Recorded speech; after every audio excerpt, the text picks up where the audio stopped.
Good afternoon, everyone. Welcome to the Gale Conference. My name is Erin Owens. I'll be the moderator for this session titled AI-Powered Research and Library Services Enhancing Academic Support with Generative AI. Before we begin, just a few quick reminders. We do have a code of conduct that we will adhere to for this conference. The link is posted in chat, or will be in just 1 second. There it is in the chat if you'd like to review that. If you experience any issues related to contact, please do contact us via email. It'll be galeconferencesupport@googlegroups.com. Your microphones should be muted as we start out. Please do stay muted during the presentation. You may enter your questions into the Q&A box or the chat. And then if you let us know that you'd like to unmute to ask a question, I can unmute you for that. The session is being recorded.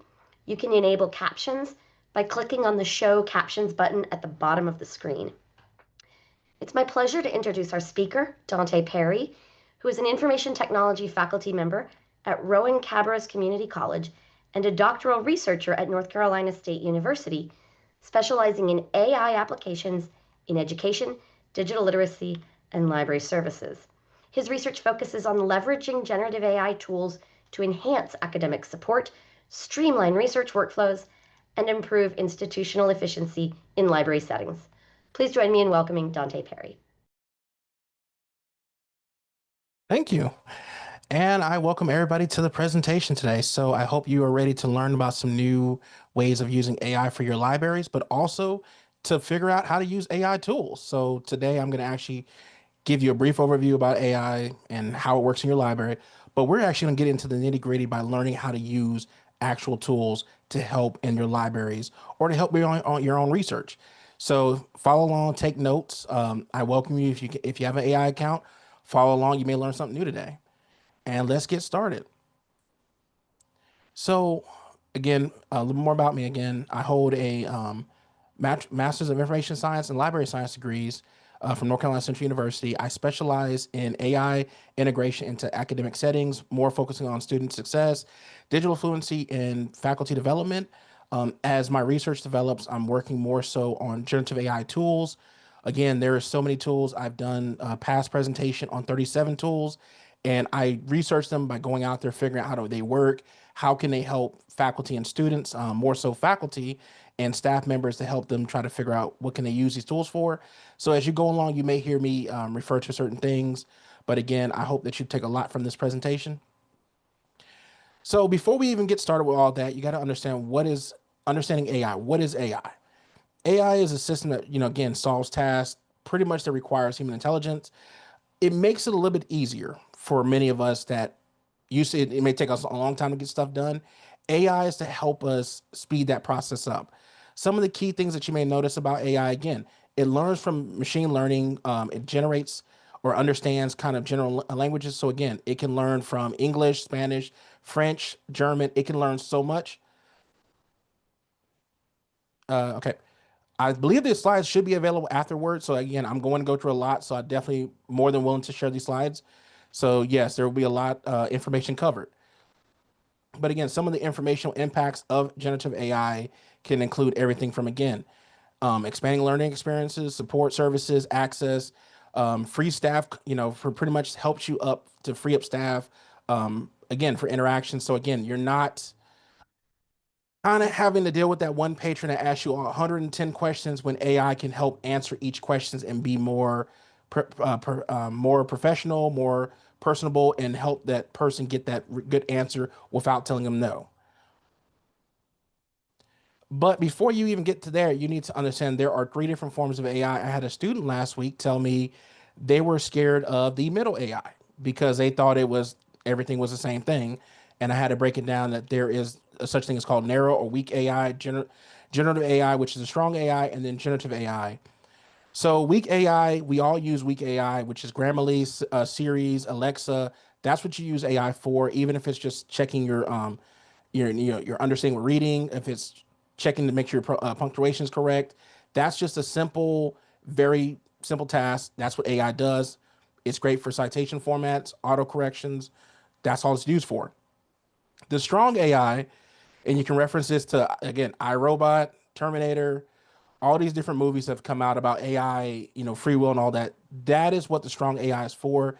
We haven't got to that yet. We're working towards that, but it's still a ways away because again, it's still being researched. It's still some part of imagination, but again, it's not feasible just yet. But hopefully, maybe the next 20 years. But that's what they're working on towards next. What you've come here to learn about today is generative AI, which is again an AI. It's a type of narrow AI. It uses, like, again, it can be able to create text, images, audio, code, and also video, depending on what you're using. But it pulls from large language models, which is a vast amount of data. So it's a data set that is dump has it's pretty much imagine like this. It's a massive library that is just always available 24/7, 365, and the AI pulls from all this information. So some of those tools that we see today that use generative AI, ChatGPT, Claude, Gemini, Perplexity, Gamma, all these different AI tools use generative AI to pretty much help you generate this information and give you more human-like responses or more perspective. Again, and you may ask yourself, what is generative AI? Generative AI, just a short answer, is nothing more than artificial intelligence systems creating new content, like, again, text, image, audio, codes, video. It's based on natural language and prompts or examples. So again, you might type in the prompt, create this. Well, now you're using generative AI because you're asking it to create from its vast knowledge, image, audio, or even creating music. But again, generative AI can help you with brainstorming, developing ideas. I use it all the time. Explore complex topics in accessible languages. Tested that feature out in class where I had Perplexity and we changed the language over to French, and students were interacting with French, interacting with Spanish. So again, you can use AI however you want to implement in your classes, even if it's in a library setting, if it's in, again, remote settings. AI can be used anywhere. So again, look at how to implement those in your classes, and you'll be surprised what you can really get, what you can do, and what students will take away from it. Suggested sources, citations, and summaries. AI is really great because, again, depending on what you're using, Perplexity, for example, is really great by providing you real world examples, giving you actual citations and suggested topics, summaries.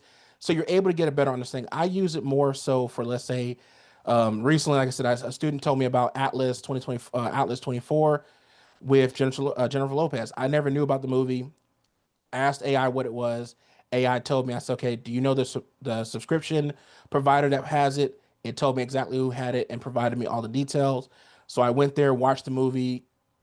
Um, it's all right, but I can see where the student was in fear of AI. But again, we haven't got to that point yet. But the thing about it is, with AI, you have to understand AI is no longer just behind the scenes engine.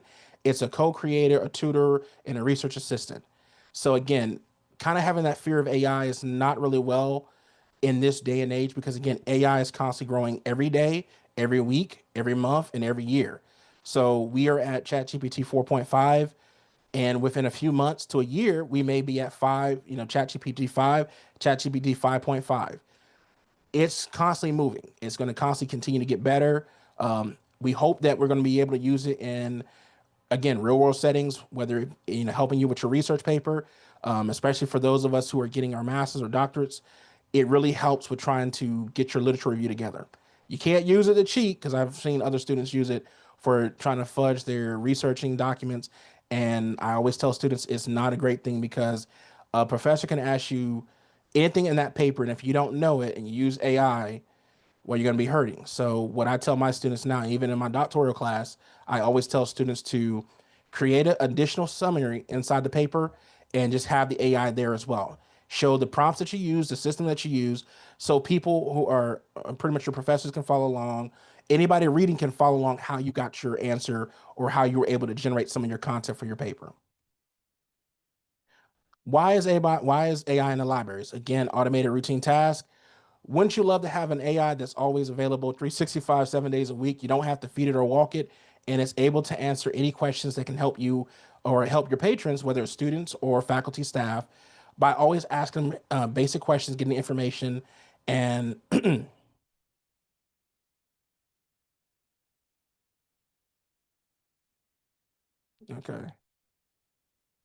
Are you not seeing the screen?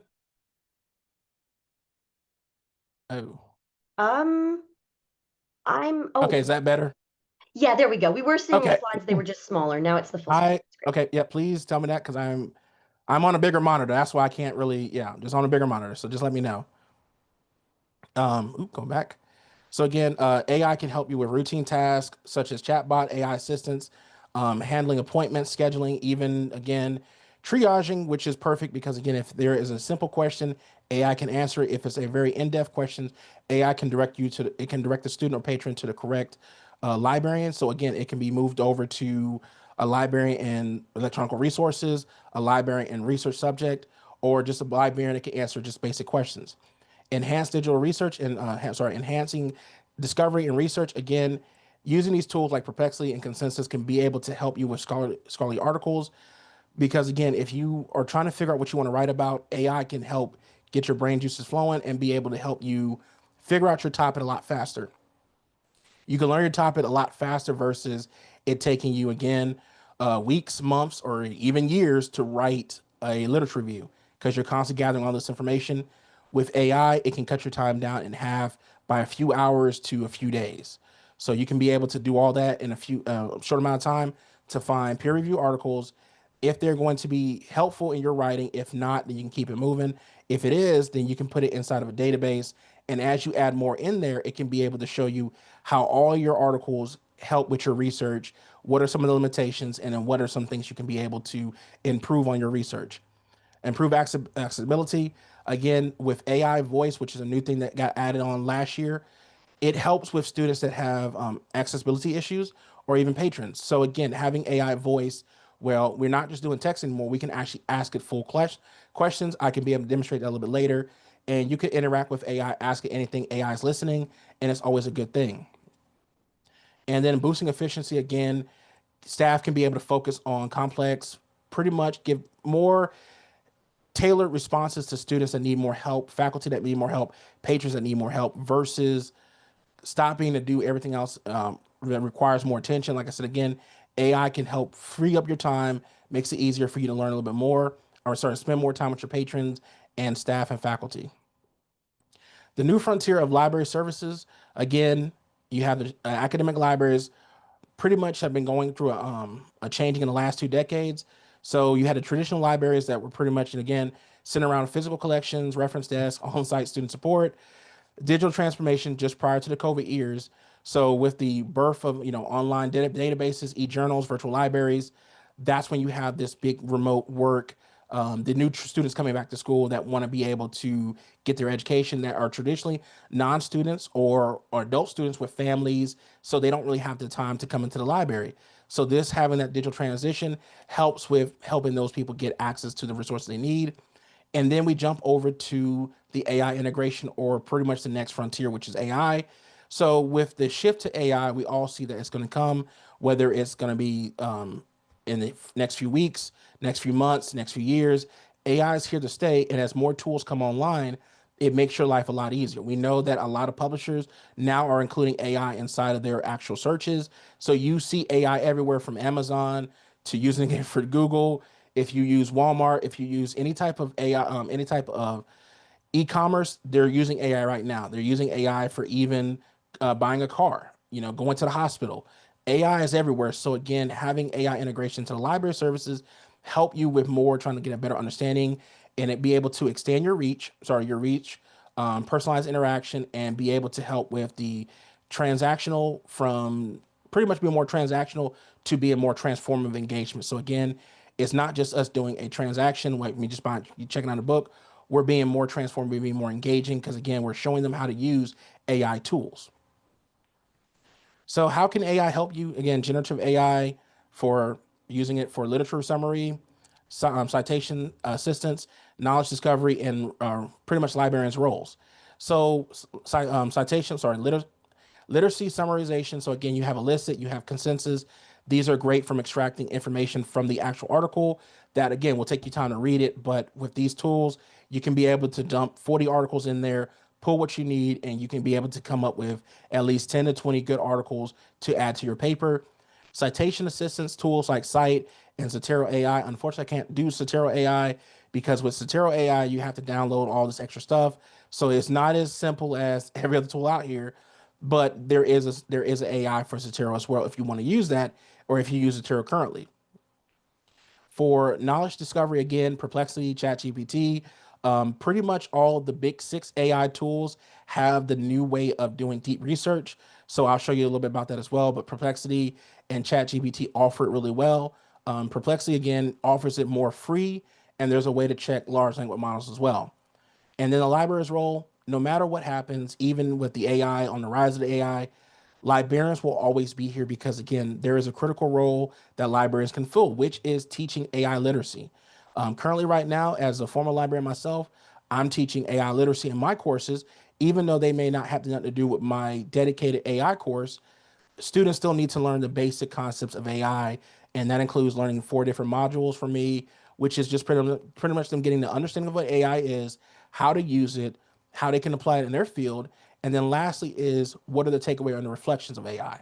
Again, because again, evaluating outcomes and ensuring ethical use, that is what I want to make sure that students take away from it. Because again, I had a student show me Wicked AI, which shows Samuel Jackson wearing a dress. So if you ever want to see Samuel Jackson dressed as Snow White, go look it up online. Apparently, there's an AI created video that shows Samuel Jackson as Snow White, Keanu Reeves as Cinderella.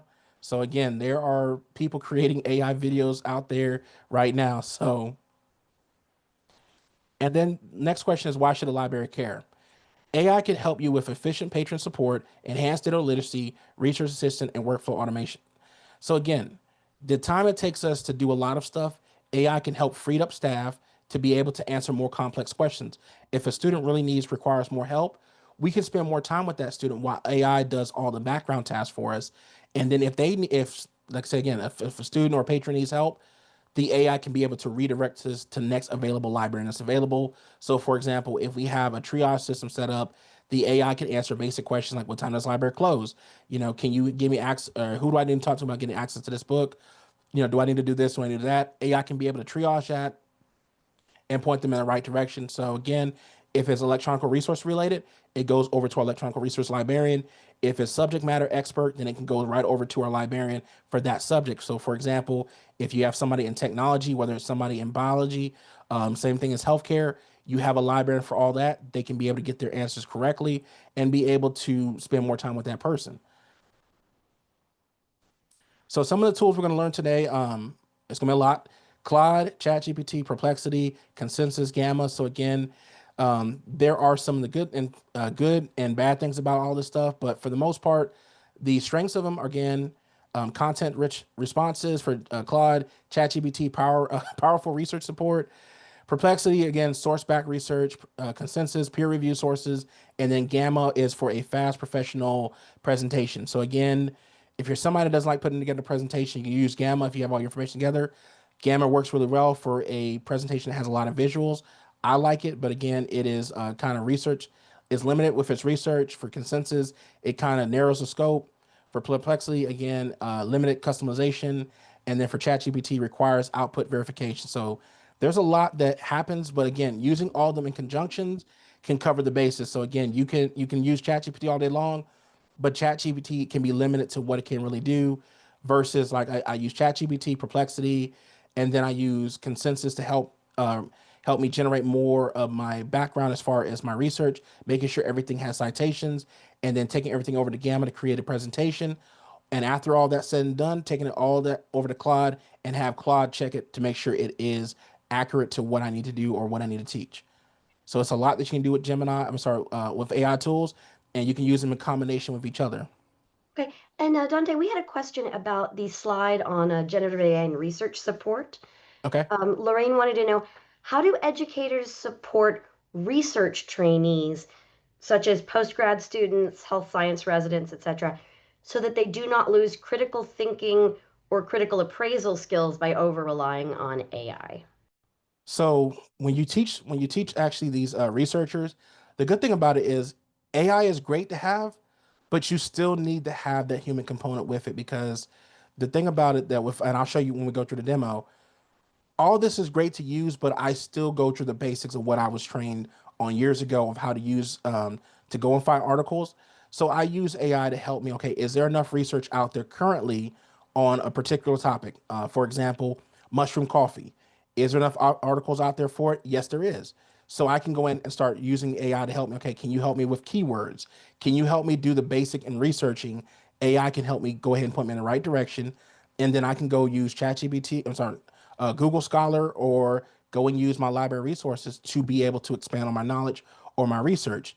Once I have what I need, I can come back to AI and say, okay, I found these 10 articles. Now, can you show me what is the limitation? What is the methods that were used? And what are the future outcomes for these articles? And then once you have all the information, you can still be able to write up, okay, is this going to help me with my research down the road? Is there a gap in the research? And then how can my research fill that gap? Let me see.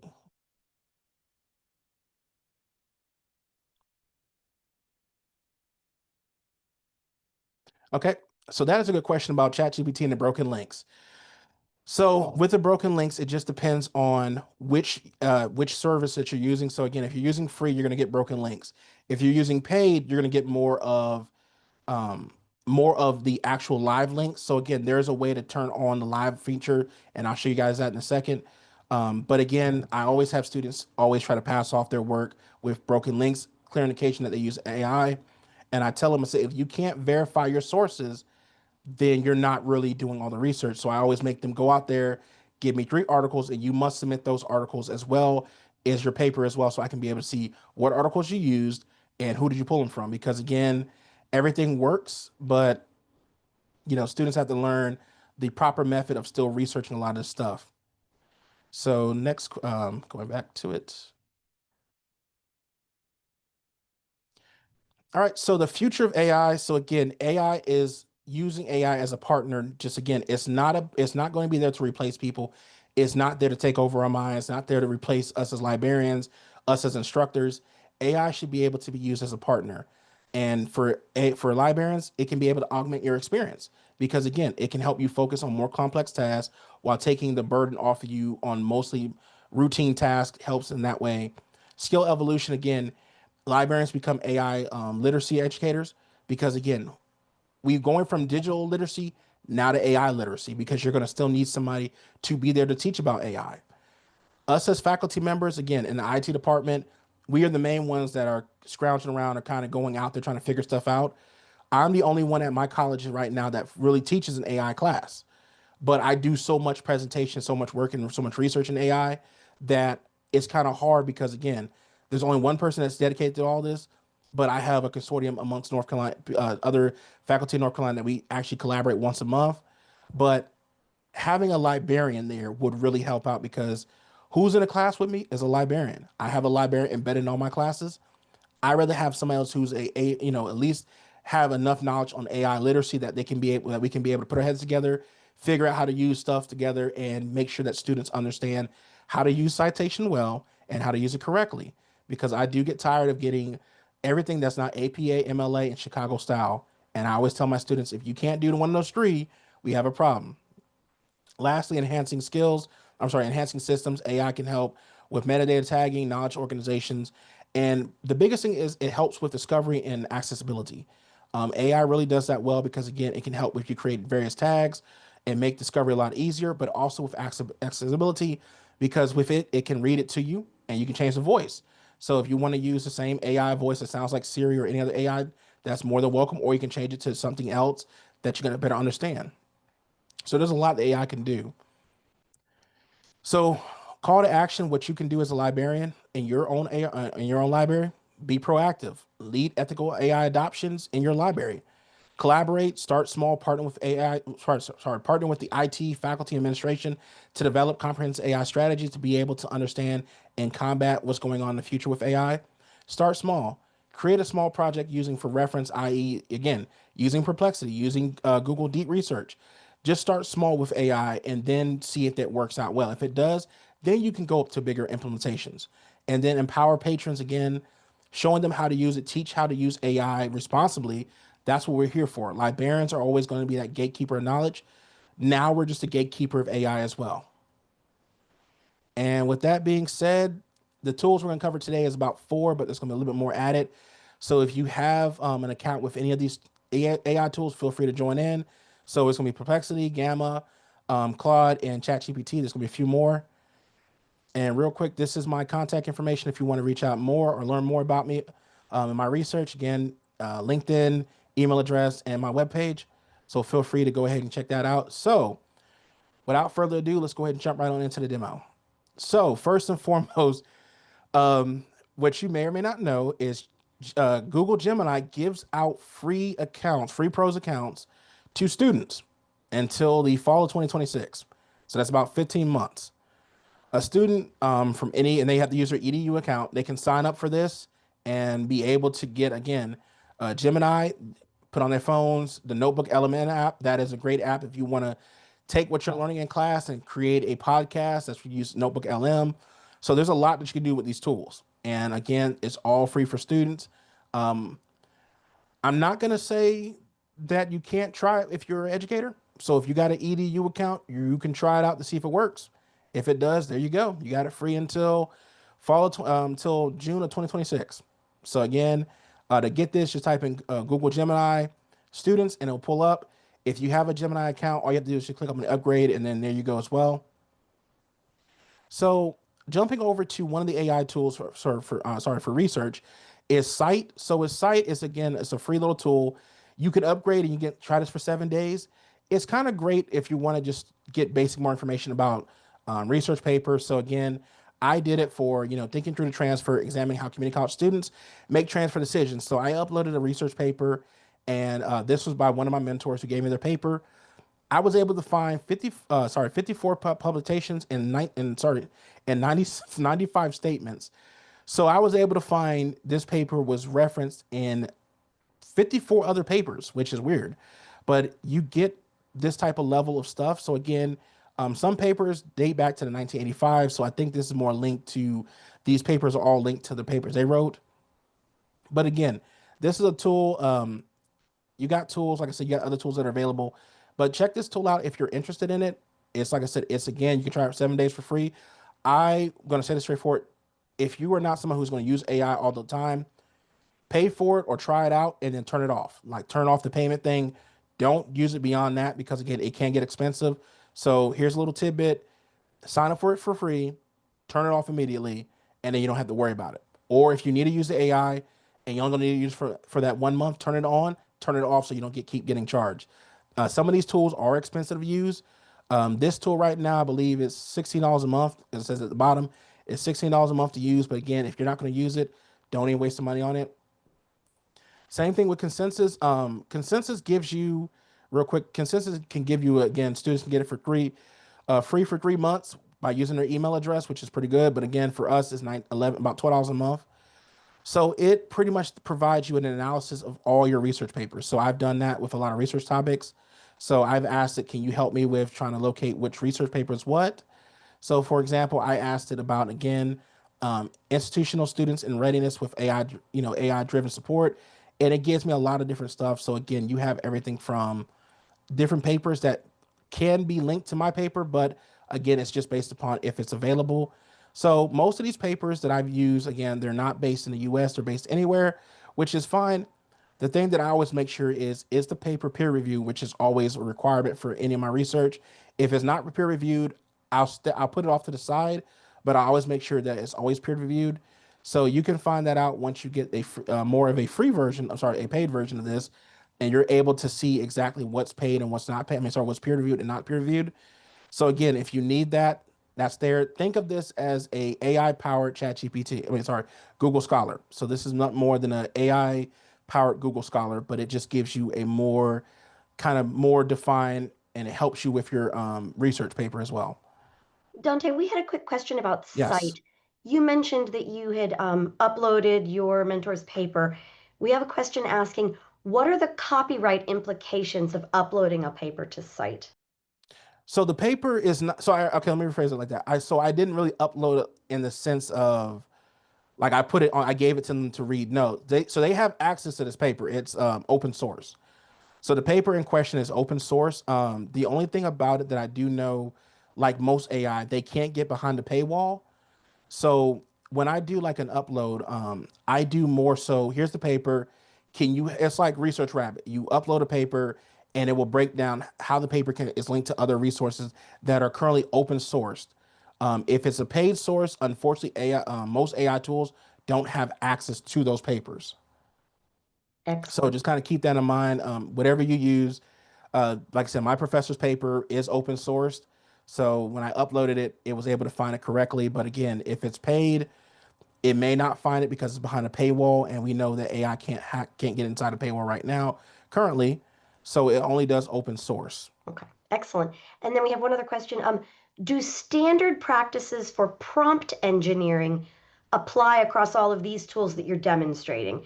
For example, can you specify that Scite reply with only peer-reviewed papers?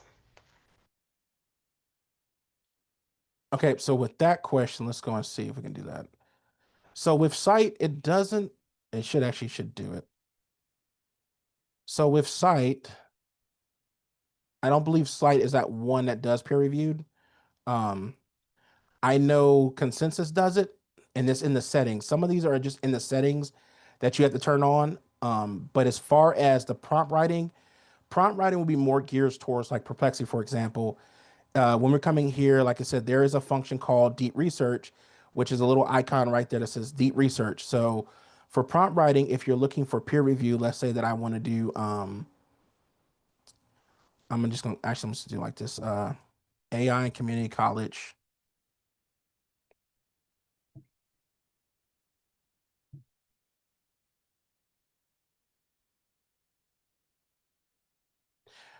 So the thing about with using research is it's going to take a minute because it's going to search every article that's currently available. So now it has the function to make sure that it's peer reviewed. So as it's searching now, it will only highlight articles that are peer reviewed. So there's a function to notify me when it's done. So I'm gonna click on notify, and we're gonna go ahead and look at other AI tools while this is doing this. So it can take, yeah, peer reviewed. It's gonna be open source. So it's only open source. Again, AI does not have access to, excuse me, the paywall. So anything behind the paywall, AI does not have access to. That's where you will come in here and use your prompt writing skills to do more like, okay, can you help me find or can you help me create keywords? And then you will go back to your library's website or library's database section and type in the keyword search there. So you can be able to search paid articles or go to Google Scholar and do the same thing. So AI unfortunately does not allow for paid. That is one of the hindrance. So again, if it's a professor saying I only want peer reviewed or I want a specific type of article, or my personal favorite, because my professor did this to me, I want you to find articles in this database which are not accessible via any AI. So we would have to go search that database and find that article. So those are ways to do it as well. So for example, if you use Science Direct, only Science Direct articles that are currently open source, you can download for free with no problems. But if they are paid or behind subscriptions, AI does not have access to them. They'll be able to give you like, here's the information, here's the abstract, but we don't have access to it. So you got to still be able to go and get all the information yourself. So again, it's still we are still humans or sorry, students and patrons will still be able to work, do most of the research themselves, not use AI. So again, people think AI can replace them. No, it's not to that point yet, and I doubt a lot of publishers will give access to AI. So not to that point. But while that's doing that, if you go over to ChatGPT, it's the same thing. So if you click on tools, there is a way to do which is known as run deep research. So there's deep research, but there's also one where you have more models. So there is another one that was just added, which is another research, which is called ChatGPT 4.5. That is what is coming out recently. If you have the pro or you have the team account, you have access to 4.5. So 4.5 allows for the same thing. So again, if I type in AI in community college, peer reviewed, it's going to do the same thing. It's going to start searching. Out of the two, I would say that Perplexity is a little bit slower for whatever reason. ChatGPT is always going to kind of be fast, but again,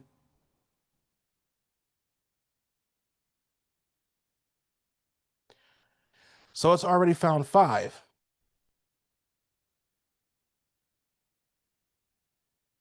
So let's see if it actually decides to give us the links to these.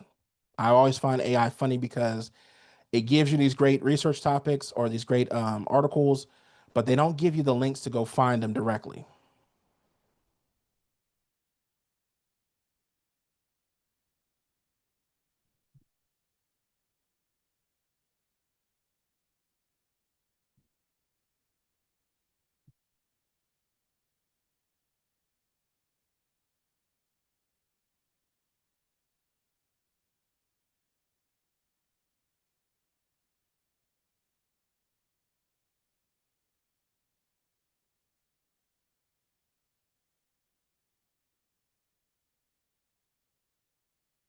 I'm gonna try to see if I can find the first one.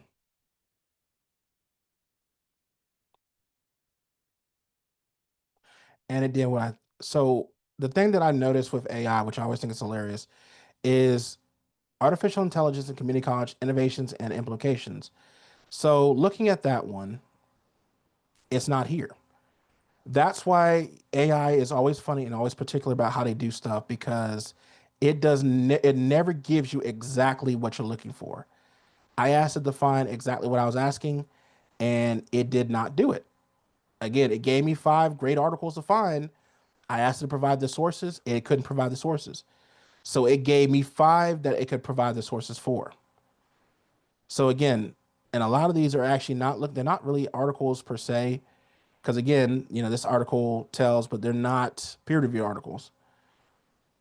So I mean, they have the different images right here that you can click on and show you. But again, it's just a screenshot of something that they found in ResearchGate, but they don't have access to it depending on if it's, let's just take a look. There you go. Well, that's just it's checking. So again, with the functions in there, it stops AI from searching. But again, depending on if the research is available, you can download it. So let's see if we can download read the full text. So it's an actual live article that you can actually get to. But because there is a security system in there, it stops it. So you always notice how there's always like, are you human? That's because it stops the AI from actually accessing the database. So those little small puzzles and stuff that's always annoying, that's why they're there, because it stops AI from searching their massive database. So it's good and bad at the same time. Us as researchers is a great thing because your content's protected. There's at least a level of protection. It's bad if you are trying to do something in the last minute, which I have tons of students that do that now. But again, it's great for just testing it out to see if this is something you can do. But again, AI, you have to be cautious. And I tell students, if you use AI, if it gives you stuff like this, you should always provide the link or the DOI. And a lot of students won't do that. That tells me right off the back that this is a lot of times not accurate, or they're using stuff that's not accessible via our university, or they got it somewhere. They got it some through AI. Going back to Perplexity, that's a prime example. Perplexity is this great thing that students will copy and paste. And I'm not for sure how many of y'all deal with this, but I deal with this on a daily basis now. They will copy and paste and leave the numbers there. I don't know why, but they decide to copy this whole paragraph and submit it to me, and I'll see the numbers, which is a clear indication that they use AI. And I always tell them, I say, you should be able to do in-text citations. And I'm like, you should know that we went over that in class. You should know about it in your English classes. So I don't understand why there's such a big thing of using the numbers. So we have a question that might tie into that nicely. They say we have to be mindful of the novice expert gap and help our novice researchers see the nuances of what is being presented to them by AI. How do you do this in your classes, and how often does it come up? And then there's It kind of an comes, added comment that telling them is one thing, but how do we yeah. teach it and practice it? So it comes up a lot, more than you think. So in my class that teaching over the summer, I teach research papers. So we learn the fundamentals of how to set up a research paper from the title page, the table of contents, down to the research, which is the reference page. And I always have students like just go find five articles, just as a kind of like a testing phase. It's okay, go find out five articles, and I want you to write it in APA or MLA style, and they have to bring it back to me. What most students will do is take the time to go find what MLA is, Even if I provide it for them, trust me, I make sure they have everything at their fingertips, and they still won't do it correctly. Some students will go out, like I said, the numbers are the biggest thing that I'm having problems out of because they go out there and they copy and paste. Another thing is that I'm getting is the AIs right here, which is just, again, there's no link for me to click on, and I have to go see where they got the information from. I have a hand raised. Hand raised. Yes. Oh, let me just a moment. All right, Mary, I'm unmuting you.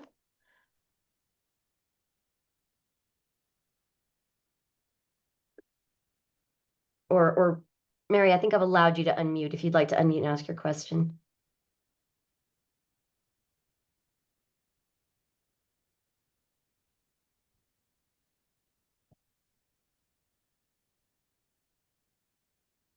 All right, maybe the hand raise was accidental. Okay. You can No go ahead and worries. put your question in the box if you need to, Mary. Thanks. But yeah, so like I said, just make sure when you're using these tools and you're teaching your students, um, Perplexity provides you more that kind of giving you that background information. But the best thing that I can see is, you know, can you create me keywords or key terms to look up?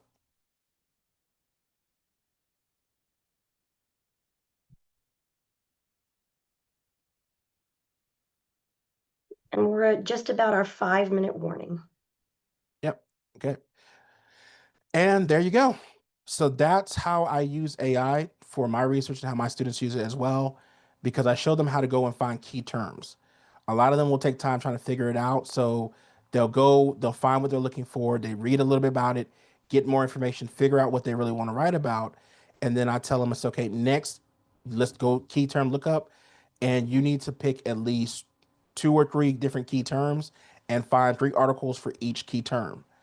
And then once you have those articles down, then you go and you write about, 2 or 3 sentences about, okay, this article can help my research in this way. So they are able to find a lot to go and look up, and it helps them out again because again, they're able to find this stuff, makes it a lot easier. And the last little bit thing before we wrap up is how to turn all this into a presentation. So we know presentations are always the fun thing to do. Writing presentation is always one of those things. So when you come to presentation or come to a tool called Gamma, sorry, you can do Gamma, and again, you can do everything from a simple prompt.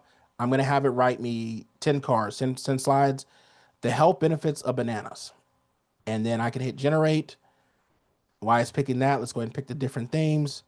So the themes can be anything that you want. I'm going to make it more colorful today.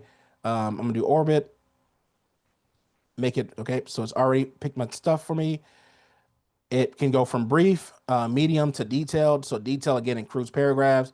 Brief is kind of that right in the middle, middle lane, and then I get sorry, medium is the middle lane. Brief is kind of like a few words, few sentences. So again, you can select anything. You hit generate, depending on if you have there is a trial version, so you can use a trial version. I believe each PowerPoint presentation is like 40 points. But if you have unlimited, then again, you can use this and create as many things as you want. This is great because again, I am not somebody that likes to create a lot of imagery. So I like when AI creates the imagery for me, which it does here. And I use this for a lot of my classes. Like I already have the information, the content available, and I want AI to make it more digestible for students and more colorful as we go along.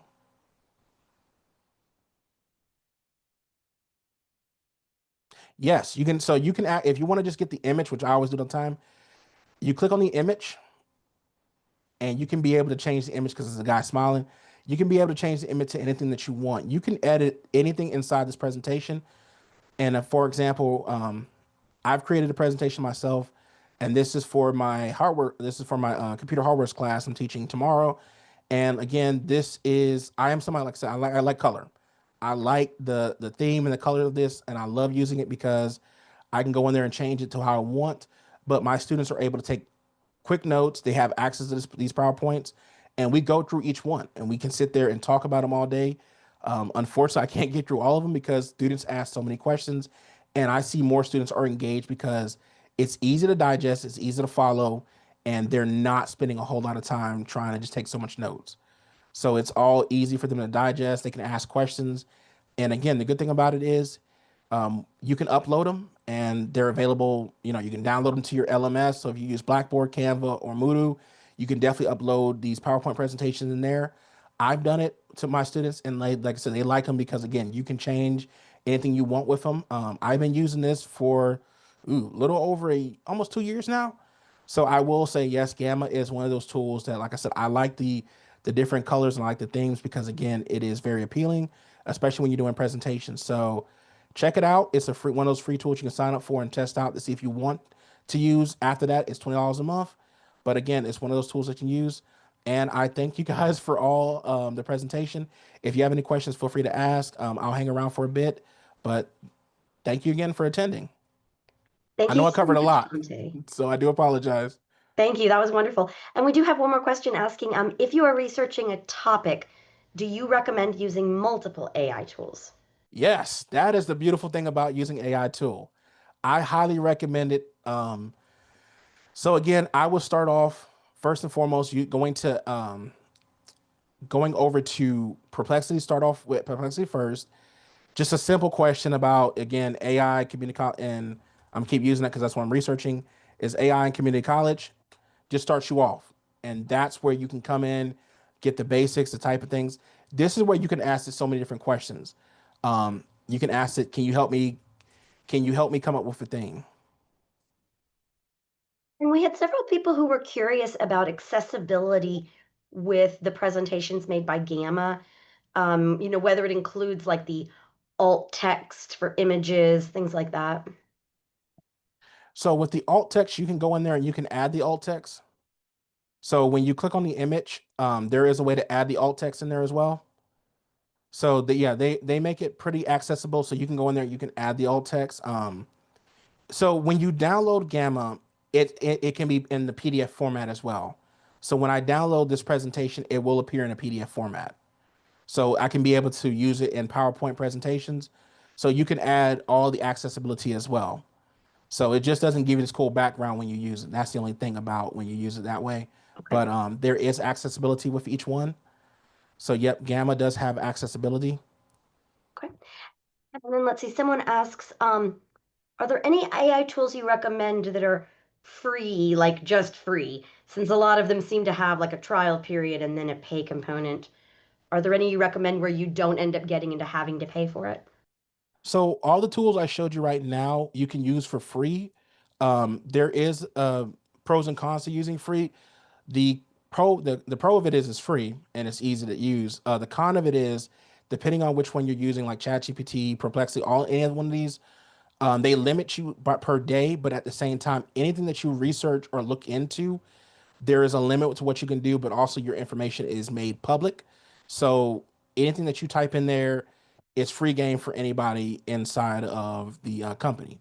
So if you're looking up something about diets or dietitians or certain conditions, just know that your search history is open to anybody. But if it's paid, your stuff is protected via the company policy, and along with it does not train off of what you're currently doing. So, for example, when I use anything in the paid version, it automatically pulls directly from my information. It's pulling from stuff that I've uploaded that I made sure that it's trained on. So when I do a lot of my research, it's able to pull from community colleges in my area, which is Central Piedmont Community College, which is 20 minutes down the road from me. So it pulls from my information. And funny thing about it too is I can tell you thank you and append it. See, and it already went ahead and told me, have a great day in Concord, North Carolina. So it knows exactly where I'm at because again, it knows where I'm working at. And it depends on the AI tool I'm using. It may tell me, hey, thank you, Dante. So again, it's a great way to look at it. But again, you can use it for the free version is excellent as well. The paid version has a lot more openings. But that's why I always tell people if you're going to use AI, the paid version, just pay for one. So pay for either Gamma. I would say if you can get Gamma for free. Try to get it where you can for free. So what I showed you earlier with the Google Apple Pro, there is nothing in here that says faculty or educators that have an EDU account can't use this. So I signed up myself. I recommend that you do the same. So if you can use it, use it. It's free. Yeah. All right. But I do, yeah, I know that's an issue. So Anybody who needs to take off, I know we're a couple minutes over, so feel free if you need to head out. But Rebecca had one more question, or I'm sorry, no, Martha was asking what a gamma prompt might look like to create a slide deck like you showed. So how do you Okay. prompt Gamma to create that? So with Gamma, you can just go back to create something new.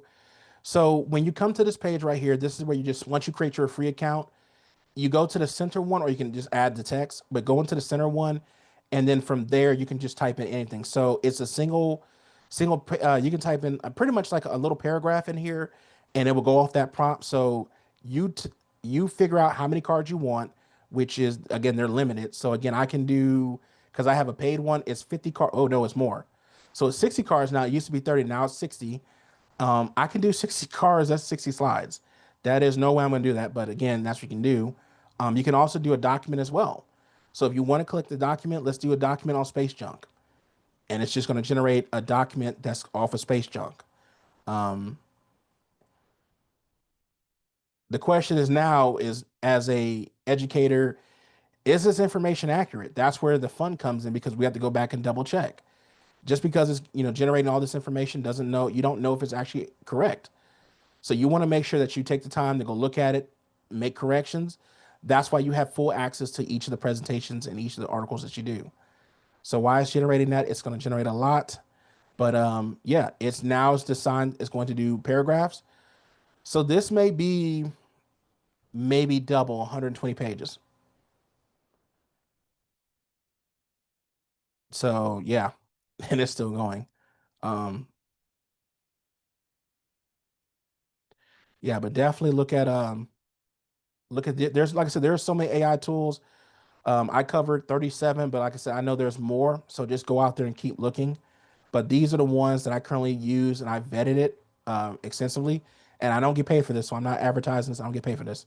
So just take a look and see which one that best fits your style, best fits your education. And again, definitely go. And there was a And with that reference being, earlier to a great website called there's an AI for that.com. yes, Or Find My AI Tool is another one, which are both also great tools to find more task-oriented AI tools. yep. All right. Well, thank you There's, so much for your thank you. presentation today, Dante. Thank you. Like I said, I know this a lot, and this is one thing I want to show you. So, real quick, there you go. So I just created a paper off of just two words. So I'm gonna let this play in the background. So it's, again, 60 pages. The question is all this information in there accurate? So that just tells you how far AI has come. So Yeah, that's definitely the question, right? Go do your accuracy checks after it writes it. yeah. So I thank you guys for attending my presentation, and I hope you enjoy the rest of the conference. Thank you so much, Dante. Thank you, Thank everyone, for you. attending. Have a great rest of the conference.